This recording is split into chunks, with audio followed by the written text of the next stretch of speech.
வணக்கம். இன்னைக்கு நம்ம ரிச்சர்ட் சில்வெஸ்டரோட the book of no one அப்படிங்கிற புத்தகத்தை பத்தி கொஞ்சம் ஆழமா பார்க்க போறோம். ஆமா. இது உண்மையிலேயே கொஞ்சம் தலைகீழா புரட்டி போடுற மாதிரி ஒரு புத்தகம். என்ன சொல்லுதுன்னா, நீங்க ஒரு தனி நபர் இல்லையாம். ம். உங்களுக்குன்னு சுய விருப்பம், அதாவது ஃப்ரீ வில் கிடையாதாம். அப்புறம் நீங்க தேடுற விடுதலை இருக்கே, அது நீங்க அடையக்கூடிய ஒன்னும் இல்லையாம். ஆமா. கேட்ட உடனேயே என்னடா அது அப்படின்னு தோணுதா? எனக்கும் அப்படிதான் இருந்தது. வாங்க இது என்னன்னு கொஞ்சம் விரிச்சு பேசுவோம். ஆமா. நிச்சயமா இது நம்மளோட பல அடிப்படை நம்பிக்கைகளை கேள்வி கேட்கும். இந்த புத்தகம் இரண்டற்ற நிலை, அதாவது நான் டியூவாலிட்டி இல்லனா அத்வைதம்னு சொல்றோமே, அந்த தத்துவ பார்வையை மையமா வச்சது. சரி. இதோட முக்கிய நோக்கம் என்னன்னா, நான் ஒரு தனிப்பட்ட பிரிஞ்ச ஆள் இருக்கேனே, அது ஒரு தோற்றம்தான், ஒரு எண்ணம் தான். உண்மையில இருக்கிறது பிரிவே இல்லாத ஒன்னே ஒண்ணுதான், ஒன்னஸ். அதை விளக்குறது தான். ஓ. விடுதலை, லிபரேஷனை பத்தி தான் பேசுது. ஆனா அந்த விடுதலை ஒரு தனிப்பட்ட மனுஷனுக்கு கிடைக்கிற பரிசில்லன்னு சொல்லுது. அப்போ விடுதலை யாருக்கு? இல்லனா எதுக்கு? நான் இல்லனா யார் விடுதலை அடையறது? இதுதானே முதல்ல வர குழப்பமே. கரெக்ட், சரியா சொன்னீங்க. அதுதான் இந்த புத்தகத்தோட மைய புள்ளியே. விடுதலைங்கிறது யாருக்கும் இல்ல, ஏன்னா அந்த யாரும் இல்ல. இது ஒரு மாதிரி விசித்திரமான கருத்து தான். இது ஒரு நபர் ஞானம் அடைறத பத்தி இல்ல, அந்த நபர் அப்படிங்கிற உணர்வே மறைஞ்சு போறத பத்தி. இதத்தான் அவர் தனித்தன்மையின்மை, இம்பர்சனாலிட்டி அப்படிங்கிறாரு. ஓஹோ, அதாவது விடுதலைங்கிறது ஒரு நபருக்கு சொந்தமான அனுபவம் இல்ல. சரி, நாம இந்த புத்தகத்தோட முக்கிய கருத்துக்களை, அதுல வர்ற உரையாடல்களோட சாரத்தை கொஞ்சம் பார்ப்போம். நீங்க இதை கேட்டுட்டு இருக்கும்போது உங்க மனசுல பல கேள்விகள் வரலாம். சில கருத்துக்கள் உங்க நம்பிக்கைகளை ரொம்பவே சவால் விடலாம். கண்டிப்பா. ஆனா பயப்பட வேண்டாம், இது ஒரு குறிப்பிட்ட பார்வையை முன்வைக்குது, அவ்வளவுதான். ரிச்சர்ட் சில்வெஸ்டர் ஒரு மனிதநேய உளவியலாளர், ஹியூமனிஸ்டிக் சைக்கோதெரபிஸ்ட். அவர் டோனி பார்சன்ஸ்னு இன்னொரு இரண்டற்ற நிலை போதகரை சந்திச்சதுக்கு அப்புறம் தன்னோட வாழ்க்கைன்னு அவர் நினைச்சது முடிவுக்கு வந்துருச்சுன்னு சொல்றாரு. இது எவ்வளோ தீவிரமான பார்வைங்கிறதுக்கு அவரோட இன்னொரு புத்தக தலைப்பே உதாரணம். ஐ ஹோப் யூ டை சூன். ஆமா, அந்த தலைப்பு கொஞ்சம் அதிர்ச்சியா இருந்தாலும் அது அந்த தனிநபர்ங்கிற உணர்வோட மரணத்தை தான் குறிக்குது. அப்படியா? இந்த புத்தகம் எழுப்புற அடிப்படை கேள்வி இதுதான். தனிநபர்ங்கிற உணர்வே ஒரு தோற்றம்னா, நம்ம வாழ்க்கை, அதோட அர்த்தம், நோக்கம், துன்பம், மகிழ்ச்சி, ஆன்மீக தேடல்னு நம்ம பெருசா நினைக்கிற எல்லாத்தையும் எப்படி புரிஞ்சுக்கிறது? ஆமா, இது ரொம்ப முக்கியமான கேள்வி. ஆமா, புத்தகம் வேடிக்கையா சொல்ற மாதிரி, நீங்க தனிப்பட்ட விடுதலை இல்லனா ஞானத்தை அடையறதுல நம்பிக்கை வச்சிருந்தீங்கன்னா இப்பவே இந்த புத்தகத்தை மூடிறது நல்லது. ஹஹா, சரிதான். அப்போ இந்த தனிநபர் இல்லைங்கிற கருத்தை இன்னும் கொஞ்சம் விளக்க முடியுமா? இது எப்படி எப்படி வேலை செய்யுது? நிச்சயமா. புத்தகம் சொல்ற விஷயம் ரொம்ப முக்கியமானது. என்ன அது? விடுதலைங்கிறது தனிப்பட்ட விஷயம் இல்லைங்கிறது தான். ஓ. நான் விடுதலை அடைஞ்சேன்னு சொல்றதுல அர்த்தமே இல்ல. ஏன் அப்படி? ஏன்னா அந்த விடுதலை அடையறதுக்கு ஒரு நான் முதல்ல இருக்கணும்ல. ஆனா அந்த நானே ஒரு தோற்றம் தான். இது ஒரு நபரை பத்தின கதை இல்ல, அந்த நபருங்கிற கதையே கரைஞ்சு போறத பத்தி. ஓகே. இதை இப்படி பார்க்கலாம். உணர்வு, கான்ஷியஸ்னஸ் இருக்குல்ல, அது ஒரு கடல் மாதிரி. சரி. நாமளும் இந்த உலகமும் அந்த கடல்ல தோன்றி மறையிற அலைங்க, நுரைங்க மாதிரி. சரி சரி. அலைகளுக்கு கடல்லேருந்து தனியா ஒரு இருப்பு இருக்கா? இல்லையே. அது மாதிரிதான் நாமளும் அந்த பிரபஞ்ச உணர்வோட வெளிப்பாடுகள் தானே தவிர அதிலிருந்து பிரிஞ்ச தனி நபர்கள் இல்ல. இந்த உவமை நல்லா புரியுது. கடல், அலைகள். சரி. ஆனா அப்படின்னா ஏன் நம்ம எல்லாரும் எப்போ எதையோ தேடிக்கிட்டே இருக்கிறோம்? நிம்மதி, சந்தோஷம், அர்த்தம், கடவுள், விடுதலைன்னு. ஏன் இந்த ஓயாத தேடல்? நான் இல்லனா யார் தேடுறது? மிகச்சரியான கேள்வி. புத்தகம் என்ன சொல்லுதுன்னா, நாம ஒரு கற்பனையான சொர்க்கத்தை தொலைச்சிட்டதா பாசாங்கு பண்றோம், அதனால அதை தேடி அலைறோம். ஆமா. ஆனா உண்மை என்னன்னா, அது எப்பவுமே இங்கேயே இந்த கணத்திலே இருக்கு. தேடல் இருக்கிற வரைக்கும் இதுதான் அதுங்கிறத நம்ம கவனிக்க தவறுறோம். ஓ. இந்த தேடல் எங்கேருந்து வருதுன்னா, நான்ங்கிற தனி நபர் உணர்வு தோணும் போதே அதோட கூடவே பிரிவினை உணர்வும், ஏதோ ஒன்னு குறைவா இருக்குங்கிற உணர்வும் வந்துடுது. நாம் முழுசா இல்லைன்னு ஃபீல் பண்றோம். ஆமா, அந்த போதவில்லைங்கிற உணர்வு அது நிறைய பேருக்கு இருக்கு. அதை நிரப்புறதுங்கிறதுக்காக மதம், ஆன்மீகம், பணம், புகழ், உறவுகள், போதை, அதிகாரம்னு விதவிதமா நாம கதைகளை உருவாக்கிக்கிறோம். இந்த கதைகள்லாம் அந்த அடிப்படையான குறைவுங்கிற உணர்வை சரி செஞ்சிடும்னு நம்புறோம். ஆனா வேடிக்கை என்னன்னா, புத்தகம் சொல்ற மாதிரி ஒருபோதும் குறைபாடுள்ள யாரும் இருந்ததே இல்ல. அப்படியா? இருக்கிறது முழுமை மட்டும்தான். தெய்வீகத்தன்மையை எப்படி மேம்படுத்த முடியும்? தேடலுங்கிறது அந்த கற்பனையான குறைபாட்டிலிருந்து வருது. அப்படியானால் இந்த தேடல் இந்த கதைகள் எல்லாமே அர்த்தமற்றதா? நீங்க கர்ட் வானிகேட் சொன்னதை சொன்னீங்களே, நாம இங்க பூமியில சுத்தி திரியவே இருக்கோம்னு. ஒருவேளை இந்த கதைகள்லாம் முடிஞ்சதுக்கு அப்புறம் அந்த வெறுமையான சுத்தி திரிதல் அனுபவிக்கலாமா? ஒரு வகையில் அப்படிதான். அர்த்தமற்றதுங்கிறத நெகட்டிவா பார்க்க வேண்டியதில்ல. கதைகளை நாம் ரொம்ப சீரியஸா எடுத்துக்காதப்போ வாழ்க்கை அதன் போக்குல இயல்பா நடக்குது. அந்த சுத்தி திரிதல் ஒரு பாரமா இல்லாம ஒரு இலக்கே இல்லாத பயணமா இருக்கலாம். சரி, இந்த நான்கிற உணர்வு, தேடல், இது எல்லாமே மனசோட சம்பந்தப்பட்ட மாதிரி தெரியுது. அப்போ மனம்னா என்ன? அது எப்படி இந்த இரண்டற்ற நிலையில பார்க்கப்படுது? மனம் அது ஒரு தனிப்பொருள் கிடையாது. அது வெறுமனே எண்ணங்களோட தொடர்ச்சியான ஓட்டம். சரி. இந்த எண்ணங்கள் எங்கிருந்து வருது? அதுங்க விழிப்புணர்வுல அவேர்னஸ்ல தோன்றி மறையுது. உதாரணத்துக்கு, நான் காலையில காஃபி குடிச்சேன் அப்படிங்கிறது ஒரு நினைவு, ஒரு எண்ணம், அவ்வளோதான். ஓகே. விடுதலைன்னு சொல்லப்படுற பார்வையில இந்த எண்ணங்களோட நாம நம்மள ஐடென்டிஃபை பண்ணிக்கிறது நின்னுடும். எண்ணங்கள் வரும் போகும். ஆனா அது என்னோட எண்ணங்கள் என்றோ இல்லனா அதுதான் உண்மை என்றோ நம்பப்படாது. அதோட ஆற்றல் குறையும் போது அதுங்க வெறுமையிலிருந்து நத்திங்னஸ், எம்டினஸ் தோன்றி வெறுமையில மறையறது தெளிவா தெரியக்கூடும். இப்போதே இருத்தல், அதாவது பீயிங் ஹியர் நவ், இல்லனா நிகழ்கணத்துல கவனம் செலுத்துறதுன்னு பல போதனைகள் இருக்கே, அதெல்லாம் இதுக்கு உதவுமா? உளவியல் ரீதியா பார்த்தா ஒருத்தரோட மன அழுத்தத்தை குறைக்க கொஞ்சம் அமைதியா ஃபீல் பண்ணாதுங்க உதவலாம். ஆனா இந்த புத்தகம் சொல்றது அது விடுதலை இல்ல.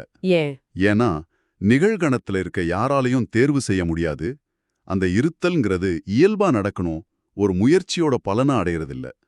ஞாபகம் வச்சுக்கோங்க, தேர்வு செய்யறவர்னு யாருமே இல்லங்கிறது தான் அடிப்படை. அப்படியானால் விடுதலை அல்லது விழிப்புணர்வு, லிபரேஷன் அவேக்கனிங் அப்படின்னா என்னன்னு கொஞ்சம் விளக்க முடியுமா?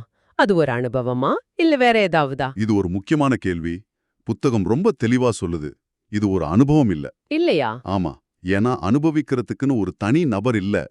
இது ஒரு நிலை கூட இல்ல. ஏன்னா நிலைகள் மாறிக்கிட்டே இருக்கும். இத ஒரு நிகழ்வுன்னு சொல்லலாம். ஒரு பார்வை மாற்றம், பாரடைம் ஷிஃப்ட். அது நடக்கும்போது நான்கிற அந்த மையம் கரைஞ்சு போயிடுது. இதுக்கு ஏதாவது உதாரணம்? ரிச்சர்ட் சில்வெஸ்டர் அவரோட சொந்த அனுபவமா 2 நிகழ்வுகளை பத்தி பேசுறாரு. முதல் நிகழ்வுல அந்த தனி நபர் உணர்வு திடீர்னு மறைஞ்சு ஒரு வெறுமை, எம்டினஸ் தெரிஞ்சுதான். ஆனா கொஞ்ச நேரத்துல அந்த நபர் உணர்வு திரும்ப வந்துடுச்சு, தேடலும் தொடர்ந்துச்சு. ஓ. இரண்டாவது நிகழ்வு ரொம்ப ஆழமானது. அதுல அந்த நபர் மறுபடியும் மறைஞ்சாரு. ஆனா இந்த தடவை அந்த விரும்ப வெறுமையா தெரியலையாம், அதுவே அன்போட நிறைவாகவும் தெரிஞ்சதுன்னு சொல்றாரு. என்னது? வெறுமை அன்போட நிறைவா தெரியுதா? இது எப்படி சாத்தியம்? இது கேட்கவே கொஞ்சம் முரண்பாடா இருக்கே. ஆமா, தர்க்க ரீதியா இது முரண்பாடுதான். ஆனா இந்த பார்வை என்ன சொல்லுதுன்னா, வெறுமைங்கிறது ஒரு வெற்றிடம் இல்ல, இல்லாம இல்ல. அதுவே எல்லாத்தையும் உள்ளடக்கின ஒரு திறந்த, எல்லையே இல்லாத சாத்தியக்கூறு. இது வார்த்தைகளால விளக்க முடியாத ஒண்ணு. விடுதலையில வெளி உலகத்துல எதுவும் மாறாது. அதே உடம்பு, அதே உலகம். ஆனா அத பாக்கற, அனுபவிக்கிற யாரோ இல்லைங்கிறது உணரப்படும். எல்லாம் அப்படியே இருக்கும், ஆனா எல்லாம் உருமாறின மாதிரி இருக்கும். இது நிரந்தரமான ஆனந்த நிலையா? நிறைய பேர் அப்படிதானே நினைக்கிறாங்க. இல்ல, அதுவும் ஒரு தப்பான புரிதல் தான். உலகத்துல எதுவுமே நிரந்தரம் இல்ல. நிலையாமை, இம்பெர்மனன்ஸ்ங்கிறது இருப்போட ரொம்ப அடிப்படையான பண்பு. சரி. அதனால விடுதலைங்கிறது உணர்ச்சியே இல்லாத நிலையோ நிரந்தர ஆனந்தமோ இல்ல. இன்பம், துன்பம், கோபம், பயம் எல்லாமே முன்ன மாதிரி தோணும். ஆனா அது யாரோட பிரச்சனையாவும் இருக்காது. இது அடுத்த முக்கியமான கேள்விக்கு கொண்டு வருது. நான் இல்ல, தேர்வு இல்லைன்னா ஒழுக்கம், மொராலிட்டி, செயல்களுக்கான விளைவுகள், கான்சிக்வன்சஸ், இதெல்லாம் என்ன ஆகும்? நான் எதை வேணாலும் செய்யலாமா? இதுதான் நிறைய பேருக்கு ரொம்ப குழப்பமா இருக்கும். புத்தகம் சொல்றது தனிநபர் இல்லைங்கிறதால சுய விருப்பம், ஃப்ரீ வில் அப்படிங்கிறதே கிடையாது. என்னது? சுயமிப்பமே இல்லையா? ஆமா, நாம எதையும் தேர்வு செய்யறதில்ல. செயல்கள், எண்ணங்கள், உணர்வுகள் எல்லாமே அந்தந்த சூழ்நிலைக்கு ஏத்த மாதிரி தானாவே எழுந்து வருது. அந்தந்த உடல் மன அமைப்போட இயல்புக்கு ஏத்த மாதிரி வெளிப்படுது. அப்போ நான் கொலை செய்யலாமான்னு கேட்டா பதில் என்னன்னா, அந்த உடல் மன அமைப்போட பாத்திரம் ஒரு கொலையாளியோட பாத்திரமா எழுதப்பட்டிருந்தா கொலை நடக்கும். யாரும் அதை தேர்வு செய்யறதில்ல. ஆனா இது கேட்க ரொம்ப ஆபத்தானதா தெரியுதே. இது ஒழுக்கமின்மைக்கும் அராஜகத்துக்கும் வழிவகுக்காதா? இல்ல, இதோட அர்த்தம் நீங்க எதை வேணாலும் செய்யலாம், அதுக்கு விளைவில்ல அப்படிங்கிறது இல்ல. மாறா, எதையும் செய்யக்கூடிய, எதுக்கும் பொறுப்பேத்துக்கக்கூடிய ஒரு தனி நீங்க இல்ல. ஓஹோ. சமூக விதிகள், சட்டங்கள், விளைவுகள் எல்லாமே வழக்கம் போல செயல்படும். ஒரு செயல் நடந்தா அதுக்கான விளைவு அந்த உடல் மன அமைப்பு போய் சேரும். ஆனா அதை செஞ்சதாவோ அதோட பலனை அனுபவிக்கிறதாவோ ஒரு தனிப்பட்ட நபர் அங்க இருக்க மாட்டார். சரி. இதே மாதிரி காரண காரியம்ங்கிற கருத்தும் ஆன்மீக ரீதியா இங்க பொருந்தாது. அதாவது, நான் இத்தனை வருஷம் தியானம் செஞ்சதால எனக்கு விடுதலை கிடைச்சதுன்னோ, இல்ல நான் குடிச்சதால எனக்கு விடுதலை கிடைக்கலன்னோ சொல்ல முடியாது. இது கேட்கறதுக்கு கொஞ்சம் நியாயம் இல்லாம இருக்கலாம். 40 வருஷமா நேர்மையா ஆன்மீக தேடல்ல இருக்கிறவரு இன்னும் தேடிக்கிட்டே இருக்க, ஒரு நாள் பார்க்ல சும்மா உட்கார்ந்திருக்கிற ஒருத்தருக்கு எந்த காரணமும் இல்லாம விடுதலை வரலான்னு சொல்றீங்களா? ஆமா, இந்த பார்வை அப்படிதான் சொல்லுது. ஏன்னா அந்த 40 வருஷ தேடலும் அதை செஞ்சதா நினைக்கிற நபரும் கூட விடுதலையோட பார்வையில வெறும் ஒரு கதை, ஒரு எண்ண ஓட்டம் மட்டும்தான். விடுதலையில எந்த நியாயமும் இல்ல. ஏன்னா அது ஒரு தனி நபருக்கான பரிசு இல்ல. அது நடந்தா நடக்கும், இல்லனா இல்ல, அவ்வளவுதான். கதைகள் அர்த்தமின்மை பத்தி இன்னும் கொஞ்சம் பேசலாமா? வாழ்க்கைக்கு ஒரு அர்த்தம், ஒரு நோக்கம் இருக்குன்னு நம்ம எல்லாரும் ரொம்ப ஆழமா நம்புறோமே. ஆமாம், அந்த தேடல் மனுஷ இயல்பு. ஆனா இந்த புத்தகம் என்ன சொல்லுதுன்னா, அர்த்தம், நோக்கம்ங்கிறதெல்லாம் நாம உருவாக்கிக்கிற கதைகள் தான். கதைகளா? ஆமா, ஷேக்ஸ்பியரோட லேடி மக்பெத் நாடகத்தை வச்சு ஆசிரியர் ஒரு உதாரணம் சொல்வாரு. ஒரு இலக்கிய விமர்சகர் கேட்டாராம், லேடி மக்பெத்துக்கு எத்தனை குழந்தைங்க இருந்தாங்க? நாடகத்துல அவளுக்கு குழந்தைங்க இருந்ததா குறிப்பு இருக்கு, ஆனா எத்தனைன்னு சொல்லப்படல. ஆமா. இல்லாத ஒரு கற்பனை பாத்திரத்தோட குழந்தைங்கள பத்தி தீவிரமா விவாதிக்கிறது எவ்வளோ அபத்தமோ, அது மாதிரிதான் நான்கிற கற்பனை பாத்திரத்துக்கு ஒரு அர்த்தத்தையும் நோக்கத்தையும் தேடுறதுன்னு சொல்றாரு. சுவாரஸ்யமான ஒப்பீடு. அப்படியானா மதம், ஆன்மீகம், ஏன் அறிவியல் கூடவா? இந்த பார்வைப்படி எல்லாமே கதைகள் தான். கடவுளோட நோக்கம், மறுபிறவி, கர்மா மாதிரி மதக்கதைகள், சுய முன்னேற்றம், சந்தோஷத்தை அடையிறது மாதிரி ஆன்மீக கதைகள், பெருவெடிப்பு கோட்பாடு, பிக் பேங் மாதிரி அறிவியல் கதைகள். இது எல்லாமே இந்த பேர் இருப்புங்கிற மர்மத்தை விளக்க நாம செய்யற முயற்சிகள் தான். அத்வைத்தம் இல்லனா இரண்டற்ற நிலைங்கிறது கூட ஒரு கதைதான்னு ஆசிரியர் சொல்றாரு. ஆனா இது யதார்த்தத்தை முடிஞ்ச வரைக்கும் நேரடியா சுட்டிக்காட்டுற கதை. மத்த கதைகள் யதார்த்தத்து மேல இல்லாத சிக்கல்களையும் தீர்வுகளையும் இலக்குகளையும் சுமத்துது. அப்போ விடுதலை நிலையில இந்த கதைகள்லாம் என்ன ஆகும்? அதுங்க அதோட தீவிரத்தை இழந்துரும். அதுங்க முற்றிலும் அர்த்தமில்லாததா தெரியும். அதை நம்புறதோ அதை பின்பற்றுறதோ இருக்காது. அப்போ எப்படி எடுத்துக்கப்படும்? ஆனா அதுங்க வெறும் கதைகளா, ஒரு நாடகமா, ஒரு பொழுதுபோக்கா கூட ரசிக்கப்படலாம். ஆனா சீரியஸா எடுத்துக்கப்படாது.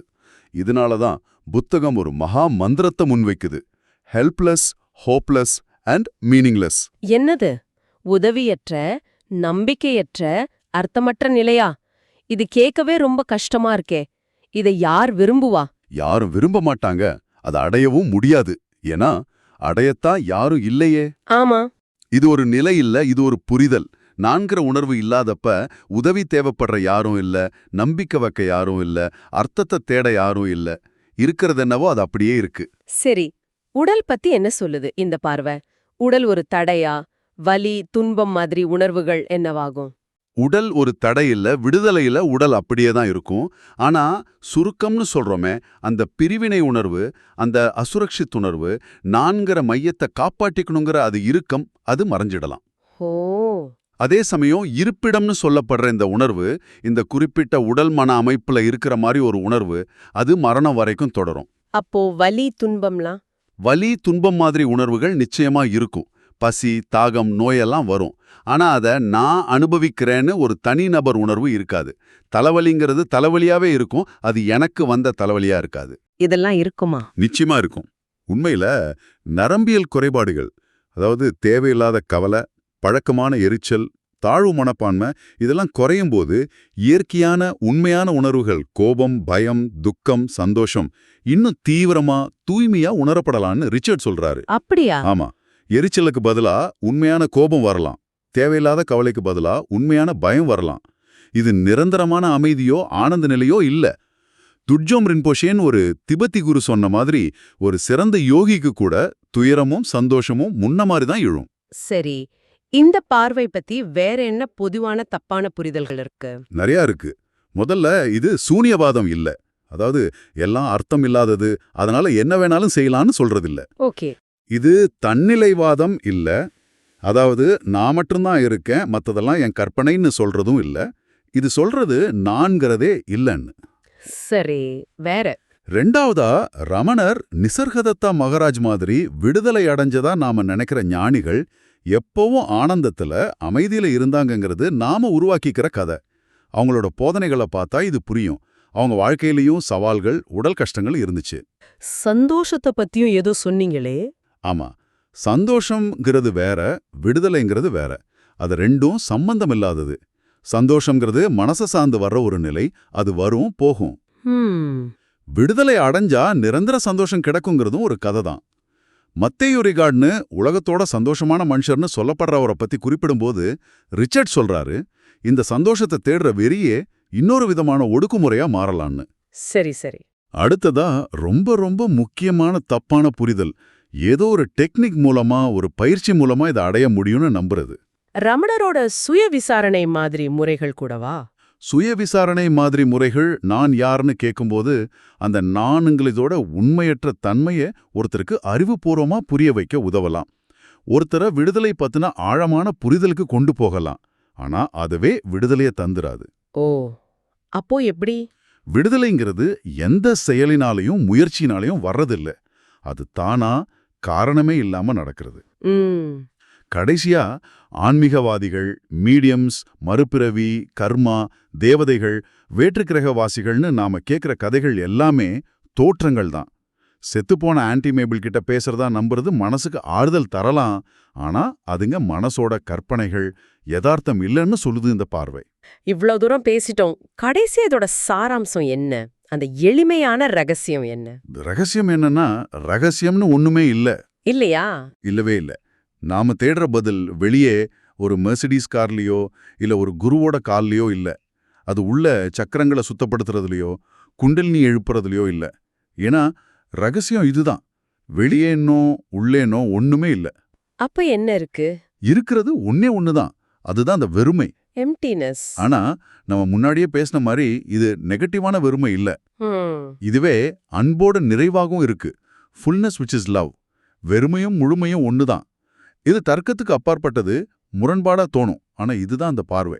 ஆச்சரியமா இருக்கு. இது ரொம்ப ரொம்ப எளிமையானது. ஆனா மனம் இதை ஒருபோதும் ஏத்துக்காது. மனம் என்ன சொல்லும்?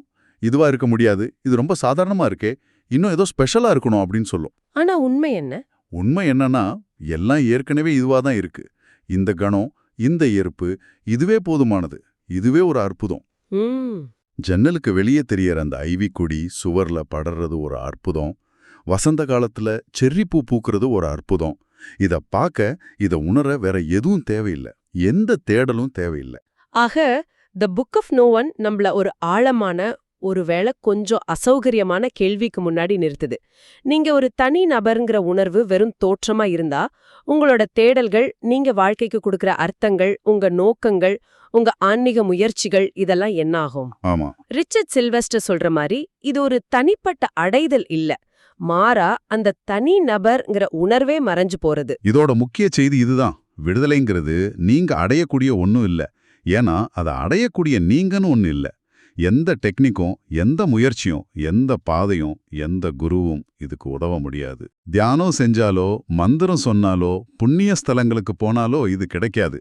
இது வெறுமனே எந்த காரணமும் இல்லாம, எந்த முயற்சியும் இல்லாம தானா நடக்கிற ஒரு பார்வை மாற்றம். அப்போ நாம வெறுமைன்னு நினைச்சது உண்மையில அன்பால, முழுமையால நிறைஞ்சிருக்குன்னு தெரிய வரும். எல்லாம் ஒண்ணுங்கிற புரிதல் வரும். இது உங்களை எங்க கொண்டு போய் விடுது? நீங்க கேட்டுட்டு இருக்கிற உங்களோட சொந்த நான்கிற உணர்வை பத்தி நீங்க என்ன நினைக்கிறீங்க? இந்த தனிநபர் இல்லைங்கிற கருத்து உங்களுக்கு ஒரு ஆசுவாசமா இருக்கா, இல்ல ஒரு அச்சுறுத்தலா இருக்கா? நான் இல்லைன்னா அப்புறம் என்ன இருக்கு? நீங்க தேடிக்கிட்டு இருக்கிறது உண்மையிலே என்னவா இருக்கும்? இந்த பார்வைப்படி இது யாருக்கும் கிடைக்காத ஒரு ஆசீர்வாதம் மாதிரி தோணுதா? இது கொஞ்சம் சிந்திச்சு பாருங்க. ஆமா, நிச்சயமா சிந்திக்க வேண்டிய விஷயம். இந்த புத்தகத்தோட சவாலான ஆனா ரொம்ப ஆழமான கருத்துக்கள் எங்களோட சேர்ந்து ஆராய்ஞ்சதுக்கு நன்றி. அடுத்த முறை சந்திப்போம்.